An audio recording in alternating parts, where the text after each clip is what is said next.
सध्या राज्याचं राजकीय वातावरण चांगलंच तापल्याचं दिसतंय। नाशिक लोकसभेच्या लढतीत आता महाविकास आघाडीकडून उद्धव ठाकरे गटाने राजाभाऊ वाजे यांचे नाव जाहीर केलंय।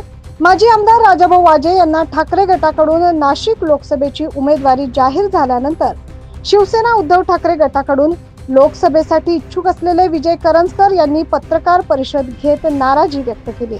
यावेळी त्यांनी आपण लोकसभा निवडणूक लढवणार असल्याचं सांगितलंय। मी सांगितलं लढणार म्हणजे लढणार, चांगल्या चांगल्याना पाडणार, पण मी सांगतो लढणार म्हणजे लढणार आणि पाडणार।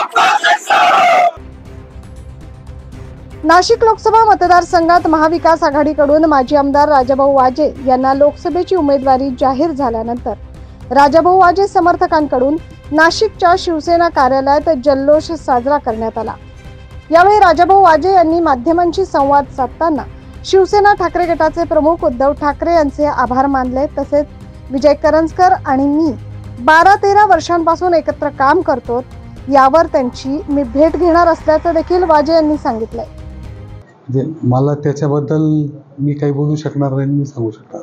ते जर म्हटले तर बोलायला आता 12-13 वर्षापासून आम्ही बरोबर काम केलेलं आहे, त्यांच्या नेतृत्वाखालीच मी काम केलेलं आहे आतापर्यंत, त्यामुळे त्यांच्याशी बोलायला मला काही अडचण नाही।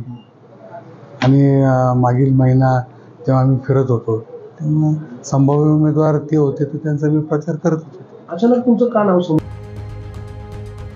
ठाकरे गटाकडून राजाभाऊ वाजे यांना उमेदवारी जाहीर झाल्यानं विजय करंजकर यांच्यात नाराजीचा सूर दिसून येतोय।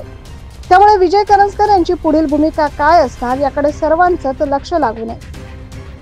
9 न्यूज महाराष्ट्रासाठी प्रतिनिधी अजीज सय्यद।